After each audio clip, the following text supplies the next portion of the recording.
Hi, I'm Ari and today I'm going to tell you a story about the Fountain of Health. Only a few people in Grima know that there is a fairy tale surrounding the health fountain of the city forest. The fairy tale was written in 1923 and is therefore still quite modern. It reads as follows. Many years ago there lived a poor widow in the smallest and lowest house in the town of Grima. After her husband's death, she made a good living by working hard to earn the daily bread for herself and her only child, little Hans. Everything went well for a while, but one day when his mother wanted to get up early and go to work, her feet gave up and she sank back on her bed, very weak. So started difficult weeks for them both. The sick person's strength did not come back, and things would have looked very bad for both of them if little Hans, at the age of 10, hadn't been a loyal help to his mother. He was on his feet tirelessly. He kept the poor little room in good order, cooked food, and cared for his sick mother. When the work was done, he sat at the patient's bed and read to her from a beautiful book. And the mother's eyes, which often looked so dull and worried, looked with quiet joy on her boy, who was so undaunted and so eager in all things. One day, the sick woman said to her son, "Dear Hans, the firewood is running low. Maybe today you could hike into the forest with a basket and get more wood. But be careful that you choose the wood that is nice and dry and burns well." Hans jumped up happily and fetched the basket. He was happy that he could finally go hiking outdoors, because he often looked longingly from the mother's room at his playmates frolicking merrily outside. He took the carrying basket on his back and bid his mother a friendly farewell. Then he walked out to the little town and over the large bridge into the city forest. Soon he was busy collecting and his large basket was visibly filling up. As he peered and looked on, none of the beauty of the forest escaped his watchful eyes. He enjoyed the birch trees that were in their first lush spring green, and the May growth of the spruce trees. Above all things, he had an open eye for the lovely birds that whistled and sang merrily around him. When his father was still alive, he often took the little boy by the hand, walked with him into the forest, and showed him the birds. Since then, his love for the feathered singers had remained alive in him. With quiet joy, he watched a delicate black-capped bird sitting high up in a bare birch tree branch, tirelessly chirping its little song. Soon, a loud roo-groo, roo-groo hit his ear. He followed the sound. It was the wild pigeon sitting on a tall spruce tree and courting his mate. "Cuckoo, cuckoo," something suddenly called not far from him. "Hey," thought Hans. Could it be possible that I would see the shy bird today? He quietly crept along with his heavy burden and hid behind a thick oak tree. And yes, he was lucky. The cuckoo flew up a tree very close to the oak. He perched on a branch, spread his bluish tail, and quickly flew away. And now, which was the singer who tirelessly shouted "Doodaloo, doodaloo" from the tree? Hans knew him well. It was surely the oriole bird, which was just as shy as the cuckoo and hid in the thick leafy branches. The boy followed the call and did not rest until he had seen them both, the bright yellow male and the greenish female. As he stood peering in front of a birch tree and looked up at the pair of orioles, his sharp eyes suddenly discovered a hole in the trunk of the tree, the entrance of which was neatly surrounded by a ring of clay. I wonder if a nuthatch bird lives there, thought Hans, and waited. Then it came flying in, the little fellow with the colorful skirt and the blonde tail. He ran headfirst down the trunk and slipped into the little door. Hans had filled his basket. From there on, he became tired of bending over and running around, sneaking and picking. He lay down for a short rest under a shady birch tree. It wasn't long before his tired eyes closed and he fell asleep. Then he had a strange dream. A figure of light stood in front of him, pointed with his right hand to a small source of water and said the words, "Come and sip the drink of rennet that's coming out of this well for you today. The nature willingly gives the gift. Come and drink yourself healthy here." And in his dream, he saw his sick little mother walking slowly and laboriously through the forest. She stopped at the spring, bent down and drank from her cupped hands. She had barely taken a few sips when he stood upright, and she walked quickly towards their home, just as she had done in her healthy days. Hans wanted to jump from happiness, and from this rapid movement he awoke. He rubbed his eyes in surprise. The figure of light had disappeared. He lay in the green moss under the birch tree, and the evening sun cast its rays through the foliage. He jumped up and wanted to pick up his basket filled with wood. Then he saw a small silvery spring not far from the birch tree, which flowed down the valley in a narrow stream. He quickly knelt down and scooped up the refreshing water with both hands. It tasted delicious and fresh to him, and as he drank, he heard the words of the dream figure, "Come and drink the drink of the rennet." And he saw his sick mother drinking herself to health. Then he took his basket on his back and ran home as quickly as he could bear his heavy burden. It was as if the fresh drink had given him new strength. At home, his mother was already worried about him because he stayed away for so long. But when he saw him enter so cheerfully and laden with a rich burden, her worries disappeared, and she smiled kindly at him. Hans put down his basket, and in a breathless haste, he told his mother about his experience and his wondrous dream of drink from the spring. "Do you know, Mother," he concluded quietly and excitedly, "what I would like? Well, I would like to go with you to this source of water. I believe it can make you well." The sick woman shook her head wearily. How could she get to the source of water with her weak strength? But the thought of the spring gave her no peace throughout the night.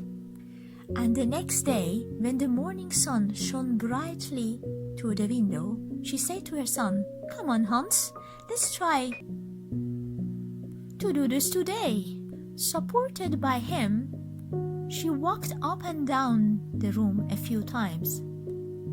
He felt how her hand was not as heavy as usual and how the stride was quicker.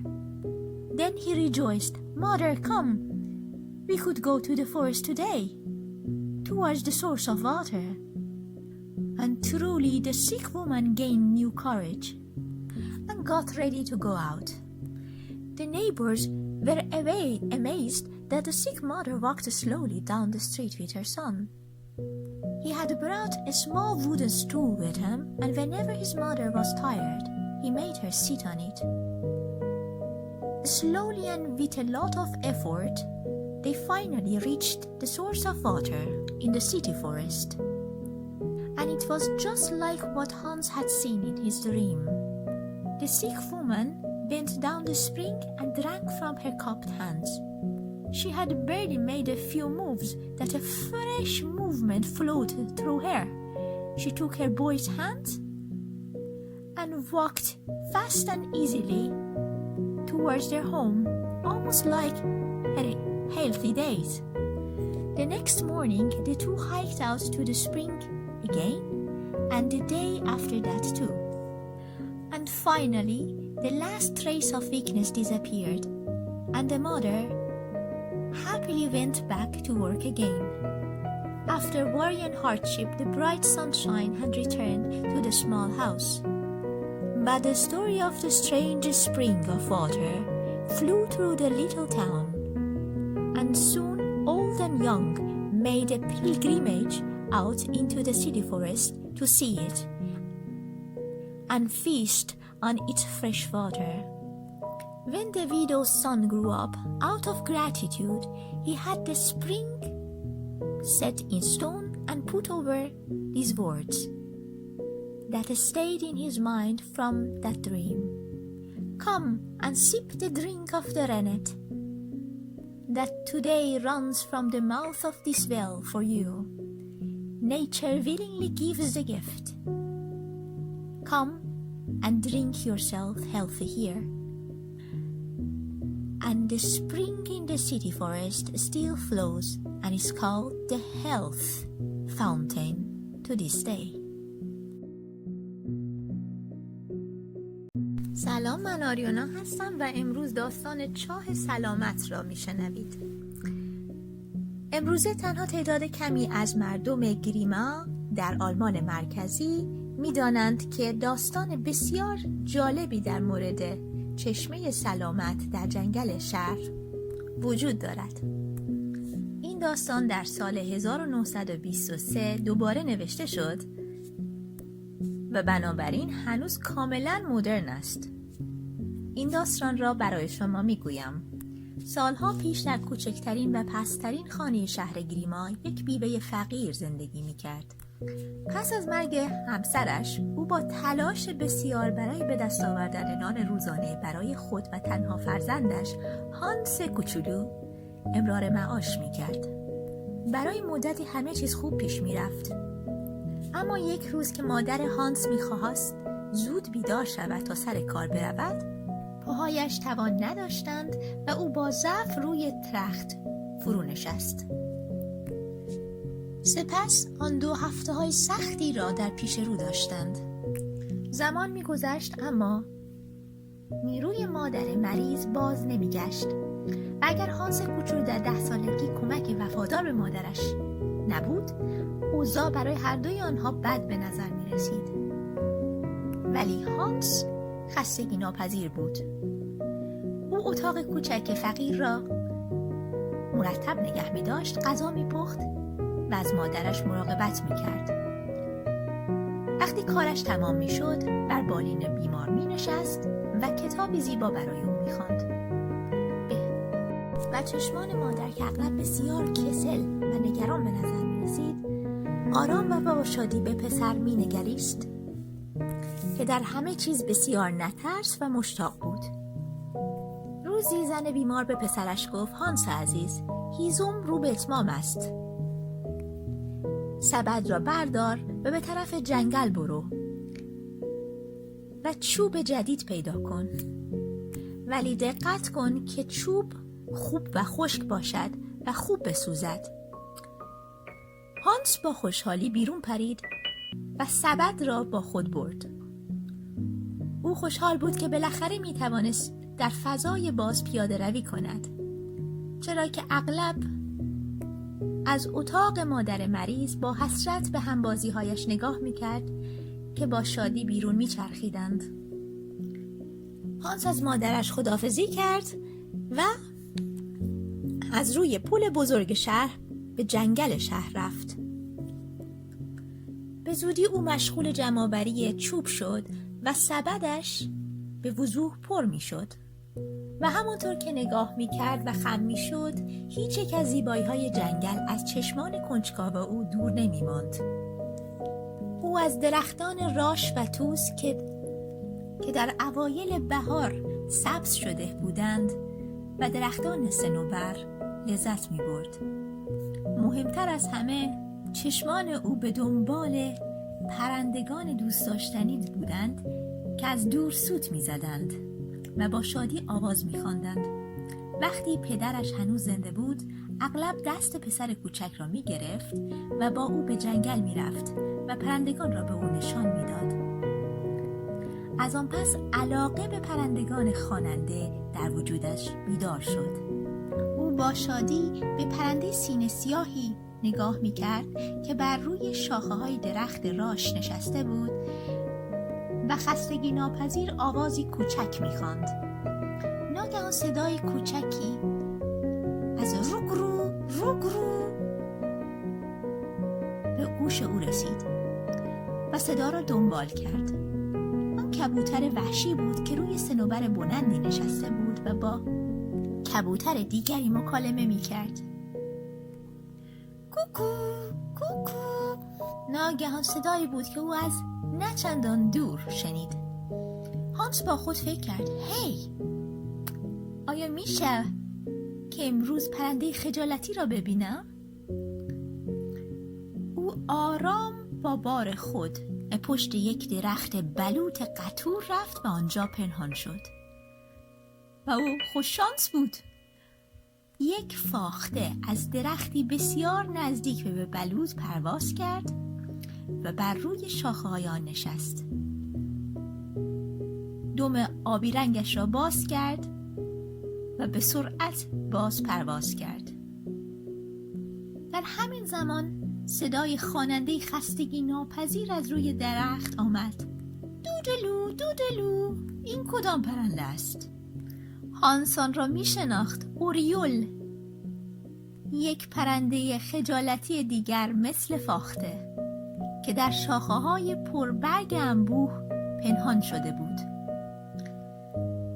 هانس صدا را دنبال کرد و بالاخره دو پرنده اوریول، نر زرد روشن و ماده مایل به سبز را دید. در حالی که ایستاده بود و تماشا می کرد ناگهان چشم تیزبینش سوراخی را در تنه درخت پیدا کرد که ورودی آن را حلقه ای از خاک رس احاطه کرده بود. هانس فکر کرد و منتظر ماند. حتما پرنده آنجا زندگی می کند که جوجه دارد. و درست همین زمان یک پرنده کوچک با دامن رنگارنگ و دم بلند با سر به طرف لانه درخت رفت و وارد در کوچکش شد.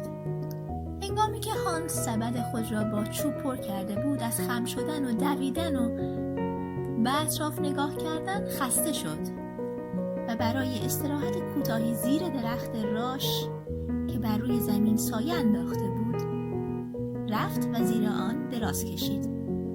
چیزی نگذشت که چشمان خسته‌اش بسته شد و خوابش برد. بعد خواب عجیبی دید. چهره‌ای پر از نور در مقابل او ایستاده بود، با دست راست خود به منبع کوچکی از آب اشاره می‌کرد و این جمله را گفت: بیا و نوشیدنی رنت را بنوش. این آب امروز برای تو بیرون آمده است. طبیعت با کمال میل هدیه می‌دهد. بیا و بنوش تا سالم شوی. در خواب هانس مادر پیرش را دید که آهسته و با زحمت در جنگل قدم میزد. او کنار چشمه ایستاد، خم شد و از دستش آب خورد.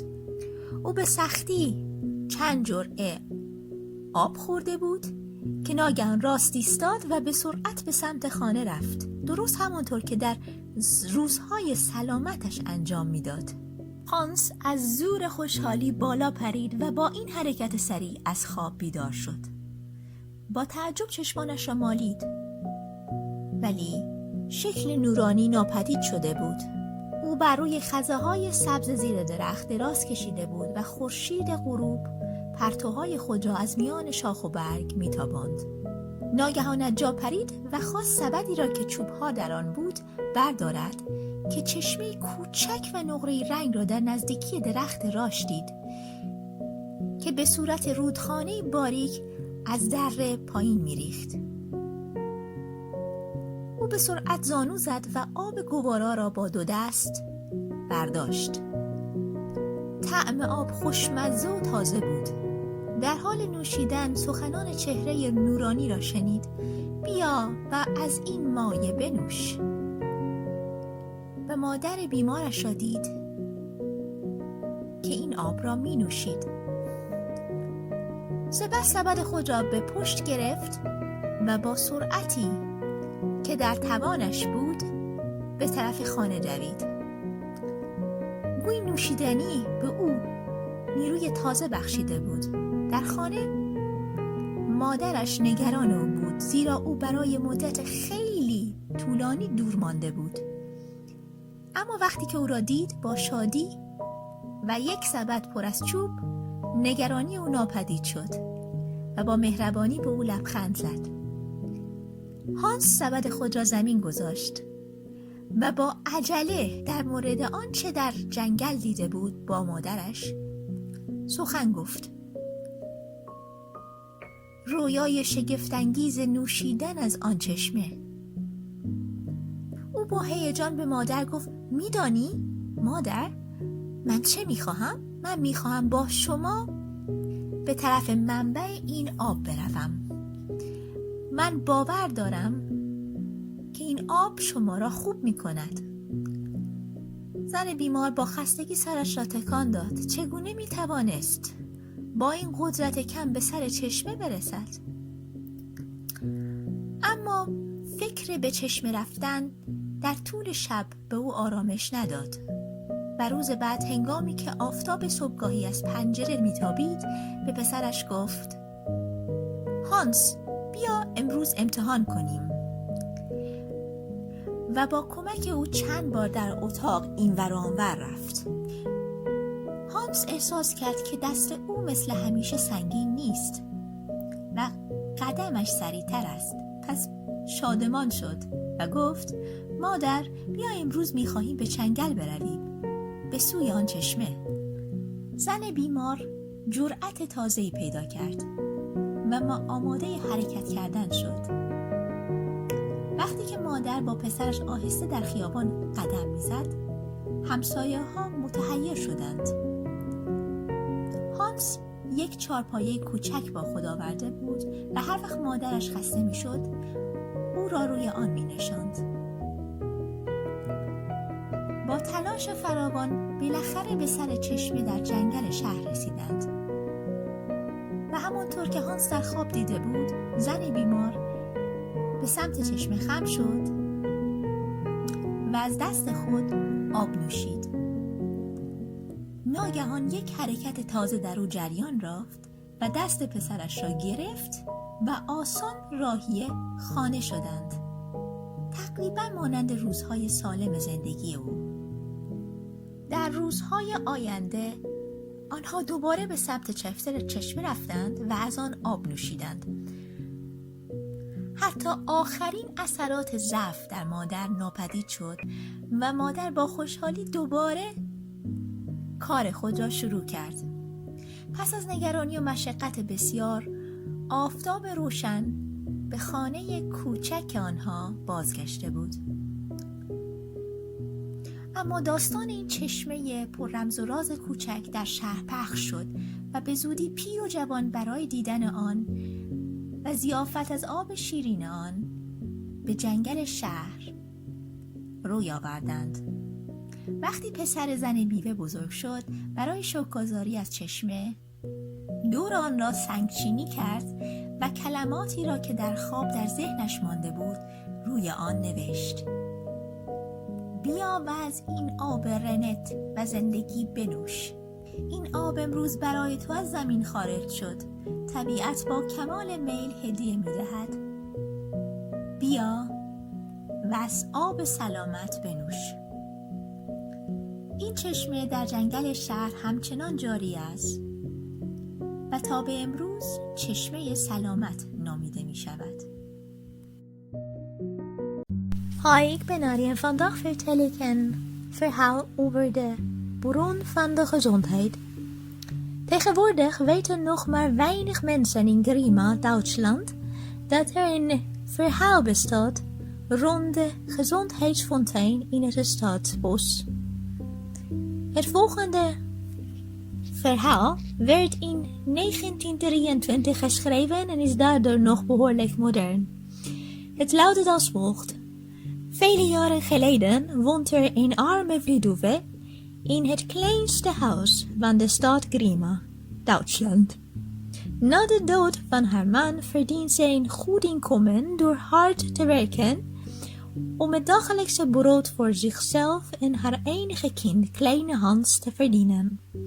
Alles ging een tijdje goed, maar op een dag, toen haar moeder vroeg op wilde staan om naar haar werk te gaan, gaven haar voeten het op en zakte ze zwak terug op het bed.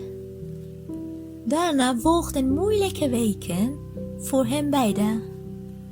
De zieke vrouw bleef zwak en kon niet meer werken. En er zou het voor beiden slecht hebben uitgezien als de kleine Hans op 10-jarige leeftijd zijn moeder niet trouw had geholpen. Hij stond onvermoeibaar op de been. Hij hield het arme kamertje netjes, kookte eten en zorgde voor zijn zieke moeder. Toen hij klaar was, ging hij aan het bed van zijn moeder zitten en las haar vooruit een prachtige boek. En de ogen van de moeder, die er vaak zo doof en bezorgd uitzag, keken met de stille vreugde naar haar jongen, die zo dapper was in alles. Op een dag zei de zieke moeder tegen haar zoon: Lieve Hans, het brandhout is bijna op. Vandaag kun je met een draagmand het bos inwandelen en meer hout verzamelen. Maar zorg ervoor dat je hout kiest dat droog is en goed brandt. Hans sprong er vrolijk uit en haalde een mand. Hij was blij dat hij eindelijk buiten kon gaan wandelen. Want vanuit de kamer keek hij vaak verlangend naar zijn speelkameraadjes die buiten vrolijk wandelden. Hij nam vriendelijk afscheid van zijn moeder en liep naar het stadje en over de grote brug het stadsbos in. Al snel was hij bezig met verzamelen en zijn grote draagmand raakte zichtbaar vol. Terwijl hij toerde en boekte, ontstak niets van de schoonheid van het bos aan zijn waakzame oog. Hij genoot van de berkenbomen die nog in hun eerste wilderige lentegrond stonden. Bovenal had hij een open oog voor de zingende vogels. Toen zijn vader nog leefde, nam hij het jongetje vaak bij de hand, liep met hem het bos in en liet hem de vogels zien. Sindsdien was de liefde voor de gevederde zangers in hem wakker gebleven. Met vreugde keek hij naar een zwarte vogel, dat hoog op een boekentak zat en onvermoeibaar zijn kleine liedje zang.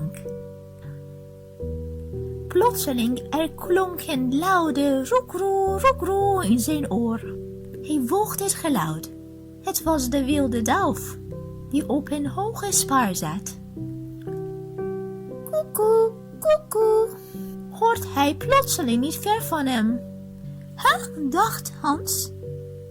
Misschien zal ik de goede vogel vandaag zien.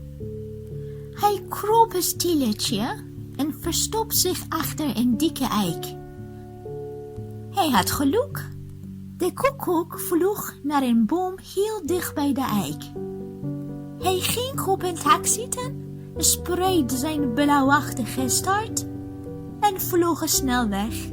En welke was de zanger die onvermoeibaar toedeloe, toedeloe op de boom riep? Hans kende hem goed. Het was de wielenval, die net zo schuw was als de koekoek en zich verstopt in de dikke bladtakken. De jongen woog de oproep en roest niet voordat hij ze allebei had gezien. Het veelgele mannetje en het groenachtige vrouwtje. Toen Hans zijn mand met genoeg hout had gevuld, werd hij moe en ging hij even onder de schaduw van een eikboom liggen en rusten. Hij duurde niet lang voordat zijn vermoeide ogen zich gesloten en hij in slaap viel. Toen had hij een vreemde droom. Een lichtfiguur stond voor hem en wees met zijn rechterhand naar een kleine waterbron en zei de woorden: kom en drink van het water die voor jou uit de aarde komt. De natuur geeft het als geschenk graag. Kom hier en drink tot je gezond wordt. En in zijn droom zag hij zijn zieke moeder langzaam en moeizaam door het bos lopen. Ze stopte bij de bron, boekte zich en dronk uit haar holle hand. Ze had nauwelijks een paar slokjes gedronken toen hij stond en snel naar huis liep. Net zoals ze dat in haar gezonde dagen had gedaan. Hans wilde juichen en springen en door deze snelle beweging werd hij wakker. Hij wreef verbaasd zijn ogen. De lichtfiguur was verdwenen. Hij lag op de groene mos onder de eik. En de avondzon wierp zijn stralen door het gebladerde boom. Hij sprong op en wilde zijn mand met hout oppakken. Toen zag hij, niet ver van de eik, een kleine, zilverkleurige bron, die door de vallei stroomt. Hij knielde snel neer en schept met beide handen het verfrissende water op. Het smaakt hem heerlijk fris.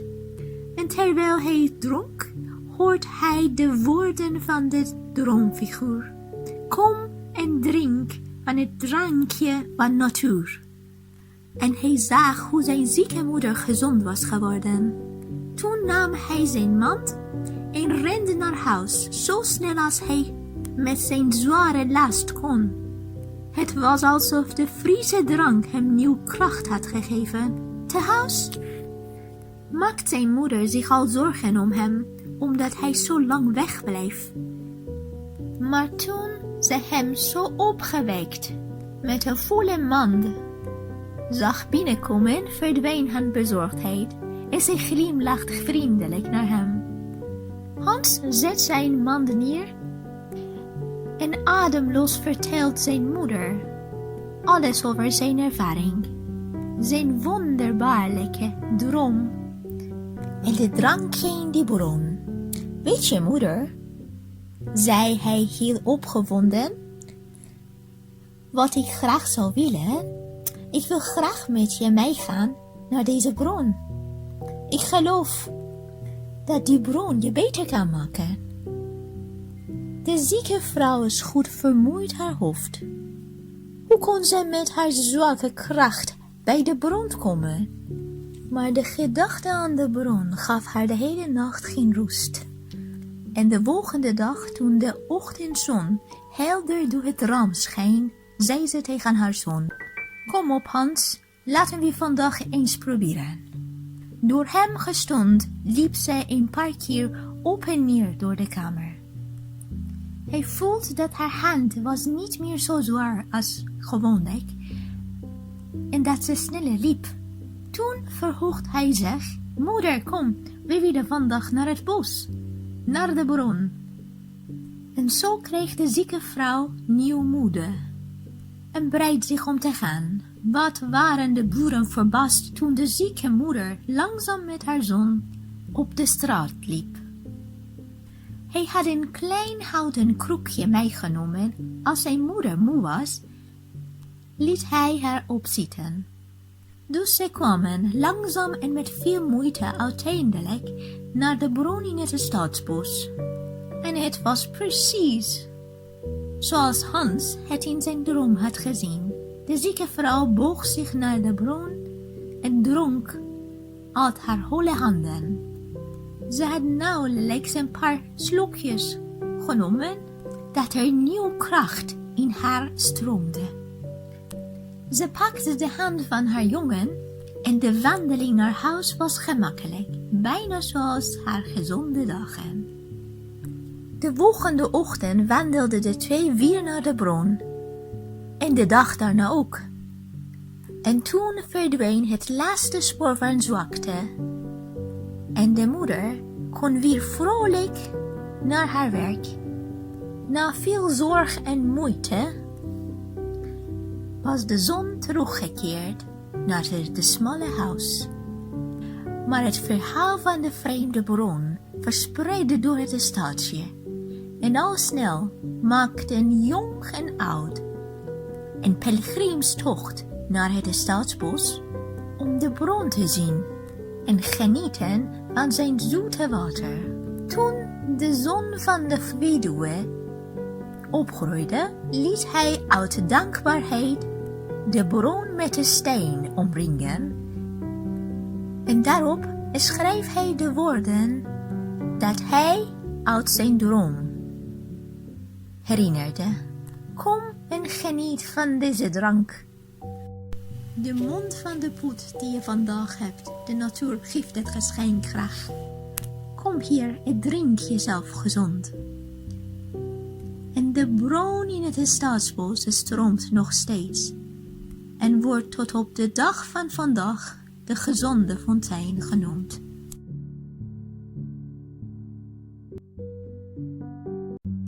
Hi, ich bin Ari und heute ich werde Ihnen eine Geschichte vorlesen. Das Märchen von Gesundbrunnen. Nur wenige Gremier wissen heute, dass sich den Gesundheitsbrunnen im Stadtwald ein Märchen rankt. Das folgende Märchen entstand 1923 und ist somit noch recht modern. Es lautet wie folgt. Im kleinsten und niedrigsten Häuslein der Stadt Grima lebt vor vielen Jahren eine arme Witwe. Die hatte sich nach dem Tode ihres Mannes mit fleißiger Arbeit brav durchs Leben geschlagen, um das tägliche Brot zu verdienen für sich und ihr einziges Kind, den kleinen Hans. Eine Zeit lang war alles gut gegangen, aber eines Tages, als die Mutter früh aufstehen wollte, um an ihre Arbeit zu gehen, da versagten ihr die Füße den Dienst und sie sank kraftlos auf ihre Lager zurück. Da kamen schwere Folgen für die beiden. Die Kräfte der Kranken wollten nicht wiederkommen. Und es hatte schlimm um die beiden ausgesehen, wenn nicht der kleine Hans mit seinen 10 Jahren seiner Mutter eine treue Hilfe gewesen wäre. Unermüdlich war auf den Beinen. Er hielt das ärmliche Stübchen in guter Ordnung, kochte das Essen und pflegte die kranke Mutter. Wenn die Arbeit getan war, dann setzte er sich ans Bett den Kranken und las ihr aus einem schönen Buch vor. Und die Augen der Mutter, die oft so trübe und besorgt aussahen, blickten mit stiller Freude auf ihren Jungen, der in allen Dingen so unverdrossen und so eifrig war. Eines Tages sprach die Kranke zu ihrem Sohn: Lieber Hans, das Feuerholz geht zur Neige. Du konntest heute einmal mit dem Tretkorb in den Wald wandern und Neues holen.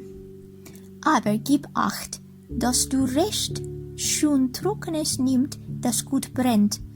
Hans sprang fröhlich hinaus und holte den Tragkorb. Er freute sich, dass er endlich einmal ins Freie wandern konnte.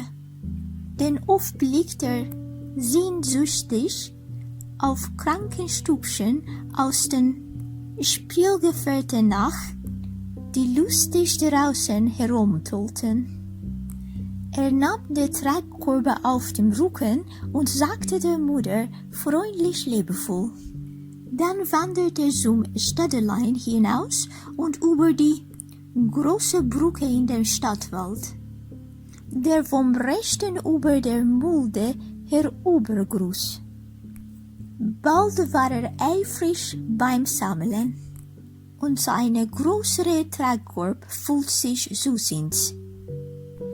Während er umherspähte und sie spuckte, entging seinem wachsame Auge nicht von der Schönheit des Waldes. Er freut sich an den Buchen und Birken, die im ersten saftigen Frühlingsgrün da standen, und an dem Maiwuchs der Fichten. Vor allem aber hat er ein offenes Auge für die liebe Vogelwelt, die um ihn her lustig pfiff und sang. Als sein Vater noch lebte, hat er den kleinen Buben oft an der Hand genommen, war mit ihnen in der Welt gewandert und hat ihm die Vögel gezeigt. Seitdem war in ihm die Liebe zu den gefeiderten Sangern wach geblieben. Mit stiller Freude sah er einem zierlichen Schwartplättchen zu, das auf einem kahlen Buchennestchen hoch oben saß und ermüdlich seine Lieblein säucherte. Bald darauf schlug ein lautes Ru-Gru, Ru-Gru an sein Ohr. Er ging dem Klange nach. Es war der wilde Taube, der auf einer hohen Fichte saß und seine Taube warb. Kuckuck, Kuckuck, rief es plötzlich nicht weit von ihm. Hey, dachte Hans, ob ich wohl heute den schönen Vogel zu sehen bekomme. Leise schlich er mit seiner Bude weiter und versteckte sich hinter einer dicken Eiche. Und richtig, er hat Glück. Der Kuckuck nahm seinen Flug auf einem Baum, ganz nahe bei der Eiche. Er ließ sich auf einen Ast nieder, spreizte den blausigen Schwanz und flog schnell weiter. Und wer musste die Sänger sein, die unermüdlich Dudelu vom Baum her brief? Hans kannte ihn wohl. Es war der Pirol, der ebenso scheu wie der Kuckuck war und sich in dem dichten Laubgest versteckte. Der Junge schlich dem Rufen nach und ruhte nicht eher, bis er sie beide erblickt hatte, das leuchtende gelbe Männchen und das grünliche Weibchen. Als er so sperrend vor einer Buche stand und nach dem Pirol Persian hinaufschaut, entdeckte sein scharfes Auge plötzlich ein Loch im Stamm, dessen Eingang sauber mit einem Lehmring eingefasst war. Ob dort wohl eine Kleine wohnt? Dacht Hans und wartet. Da kam auch schon angeflogen, der kleine Geselle mit dem bunten Röcklein und dem stumpfen Schwanz.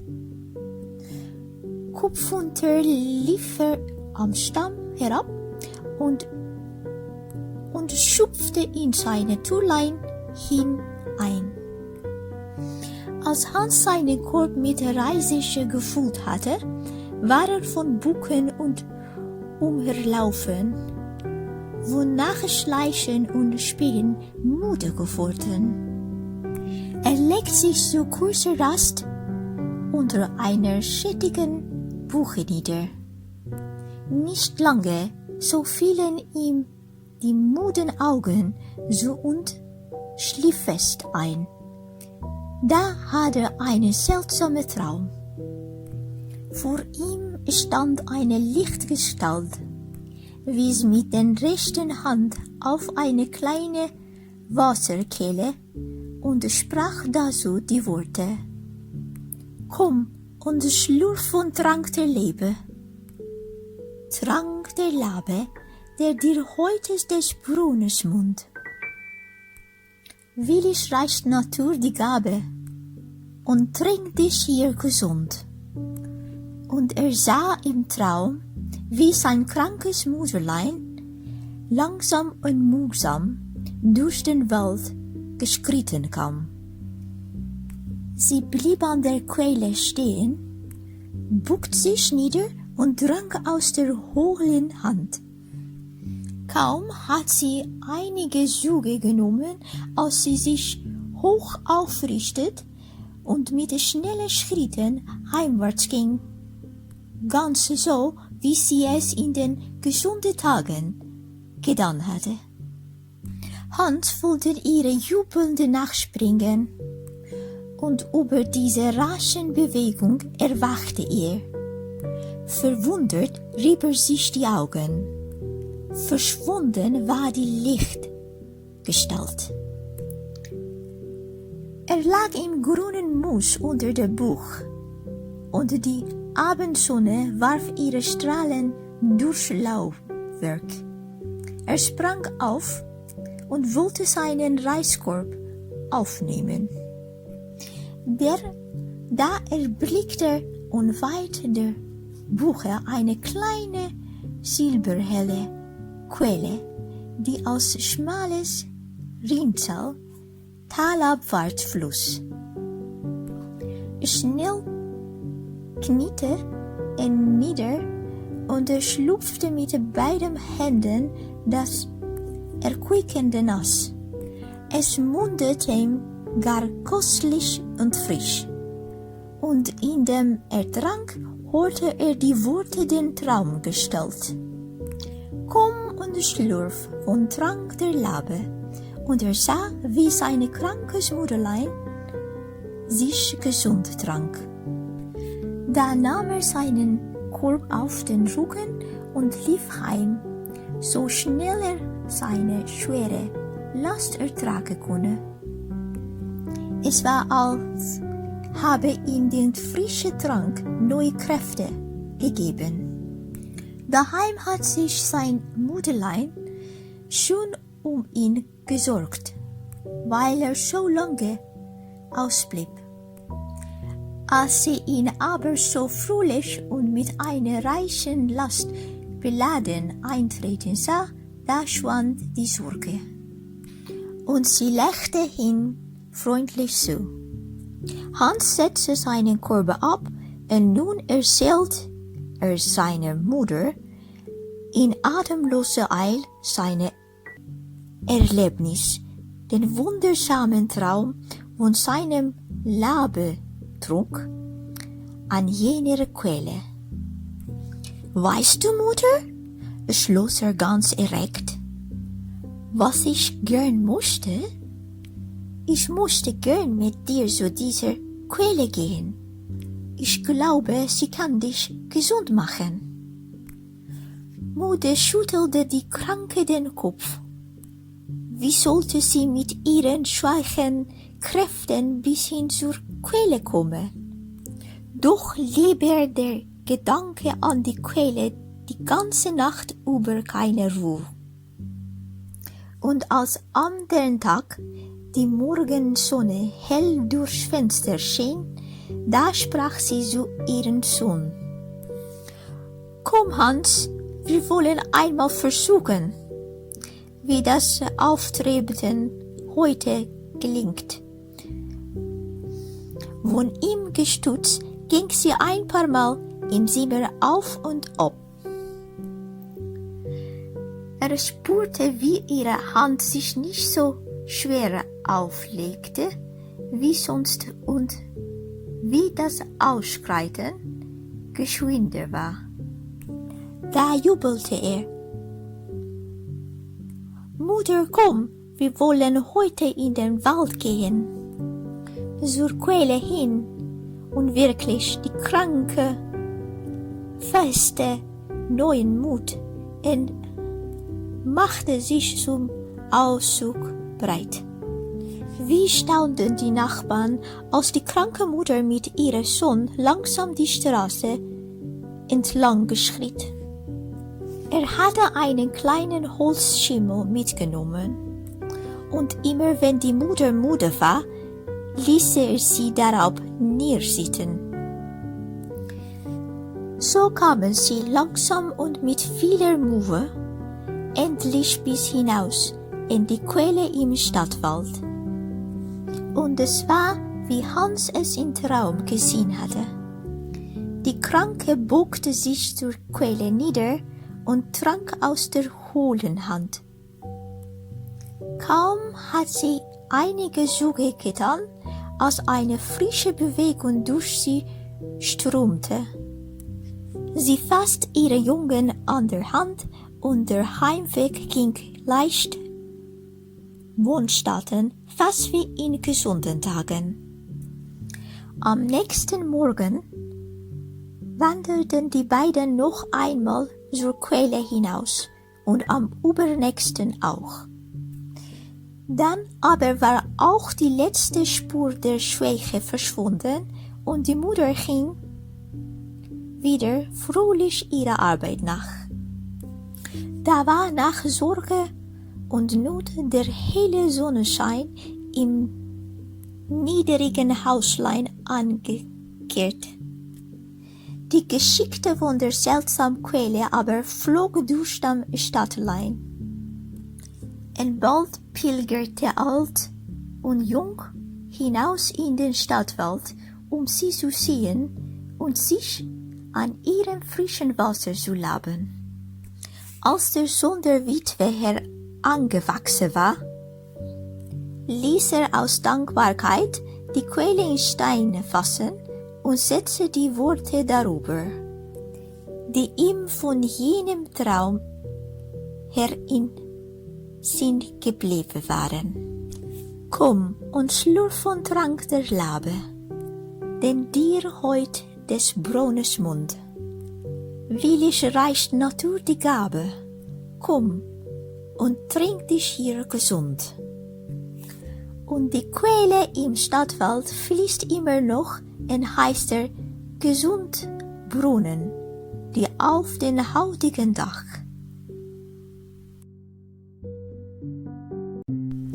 Ciao, io sono Ari e oggi voglio raccontarvi la favola del Fontana della Salute. Oggi ci sono poche persone a Grima, nel Germania centrale, che sanno che esiste una favola attorno alla Fontana della Salute nel bosco.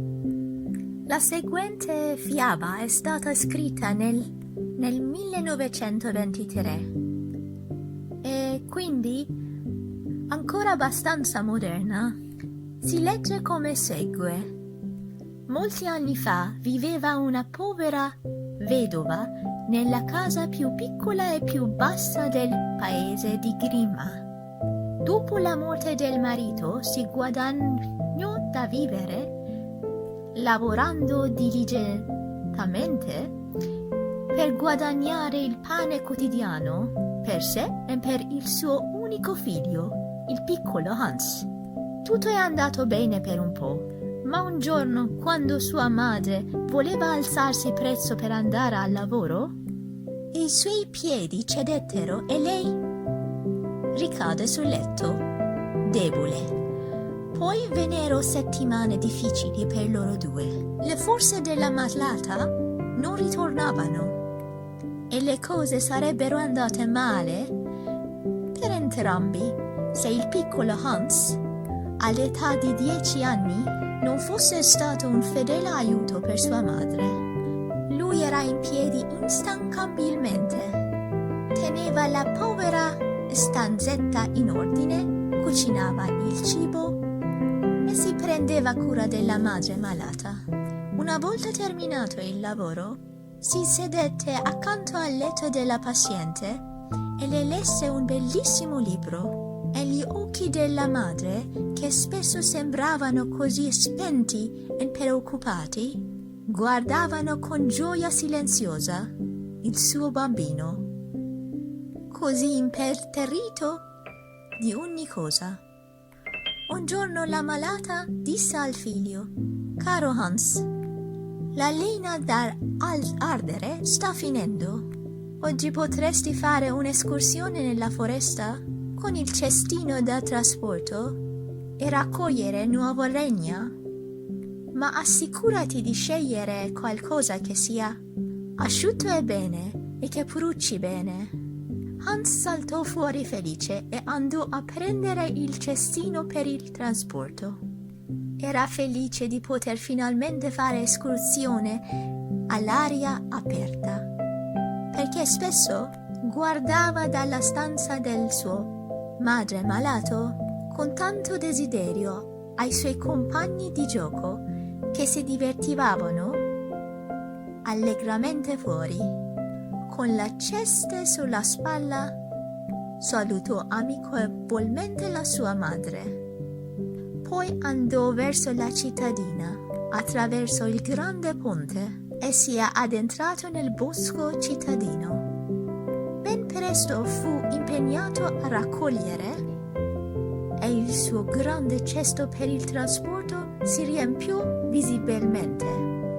Mentre scrutava e si chinava, nulla della bellezza della foresta sfuggiva ai suoi occhi attenti.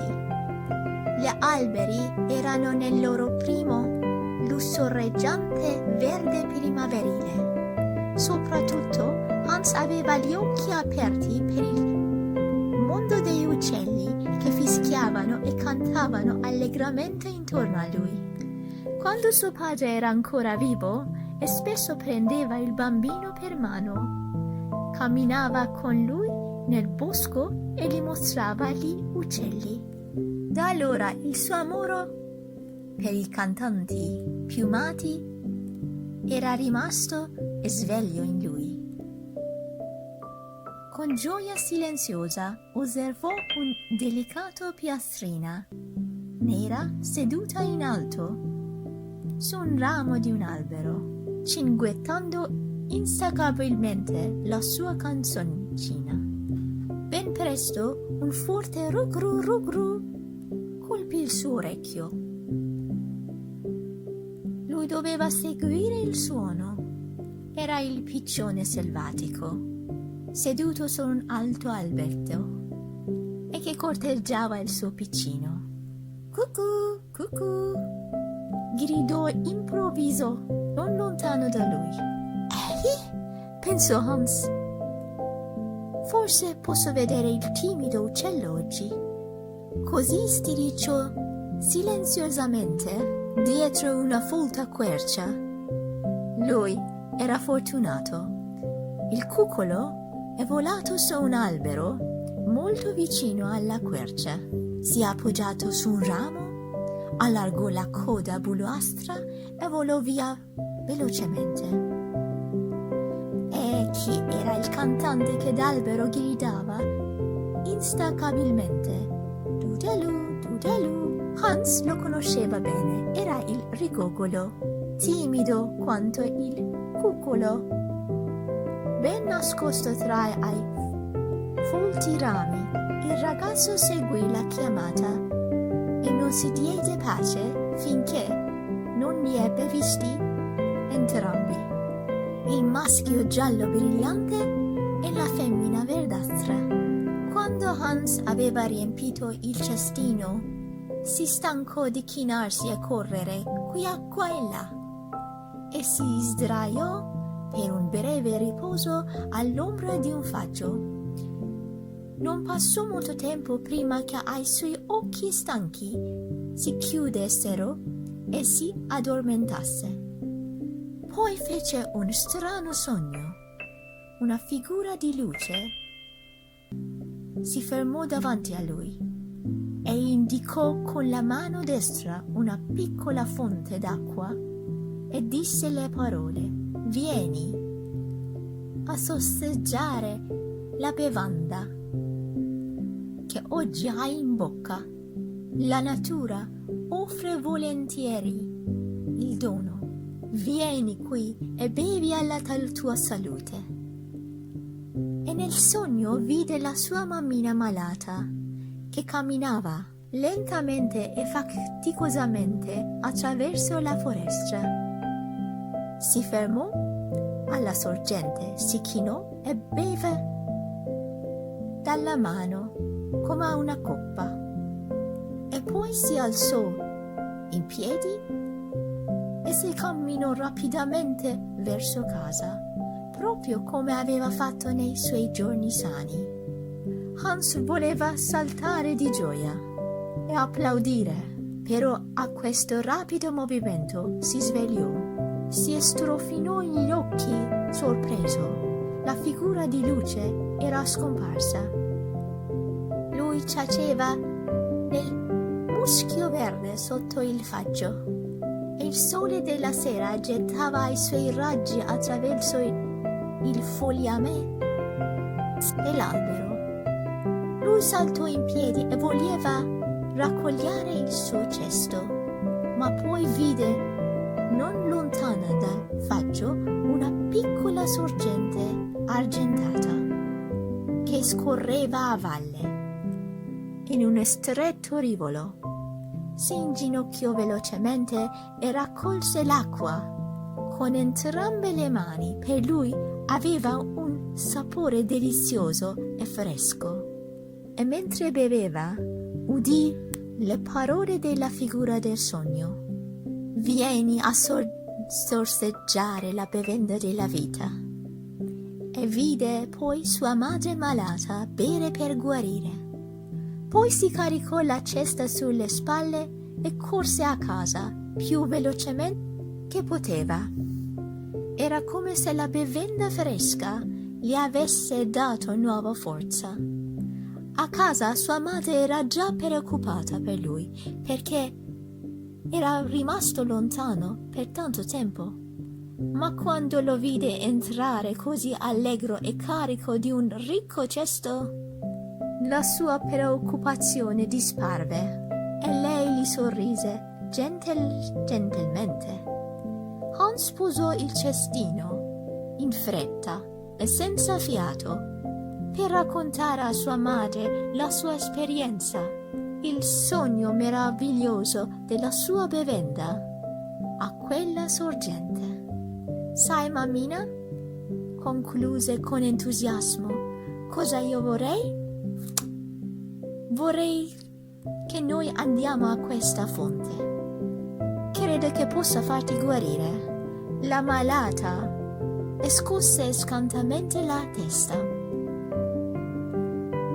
Come avrebbe potuto arrivare alla fonte con le sue deboli forze? Ma il pensiero della fonte non le diede tregua per tutta la notte. E il giorno dopo, quando il sole mattutino splendeva luminoso attraverso la finestra, disse a suo figlio: «Caro Hans, proviamolo quest'oggi». Sopportata da lui, camminò alcune volte su e giù per la stanza. Hans sentì che la sua mano non era pesante come al solito e che il passo era più veloce. Poi esultò: «Mamma, vieni!» Quest'oggi dobbiamo andare alla foresta, verso la sorgente. La malata riprese il coraggio e così era pronto ad andare. Ai vicini non potevano credere loro occhi quando la madre malata camminava lentamente per la strada con suo figlio. Hans aveva portato con sé un piccolo scabello di legno e ogni volta che sua madre era stanca la faceva sedere sopra. Così vennero lentamente e con molta fatica finalmente alla sorgente nel bosco cittadino. Ed era proprio come Hans l'aveva visto nel sogno. La malata si chinò alla fonte e beve dalla sua mano come una coppa. Aveva appena bevuto che sentì già una forza scorrere attraverso di lei. Lei prese in mano del suo ragazzo e il ritorno a casa era facile, quasi come ai tempi della sua salute. La mattina dopo i due andarono di nuovo alla sorgente e anche il giorno dopo, ma poi l'ultima traccia di debolezza scomparve e la madre riprese felicemente il suo lavoro. Dopo le preoccupazioni e le difficoltà, il sole splendente era tornato sulla bassa casa, ma la storia della strana fonte raggiungò tutta la cittadina e presto vecchi e giovani si recarono in pellegrinaggio nella foresta cittadina per vedere la fonte e bere la sua acqua fresca. Quando il figlio della vedova crebbe, per gratitudine fece incastonare la sorgente nella pietra e vi pose sopra le parole che gli erano rimaste in mente da quel sogno. Vieni a sorseggiare la bevanda della vita che viene fuori dalla bocca del pozzo. Quest'oggi la natura offre volentieri il dono. Vieni a bere per la tua salute. E la sorgente scorre ancora nel bosco cittadino e ancora oggi viene chiamata la Fonte della Salute.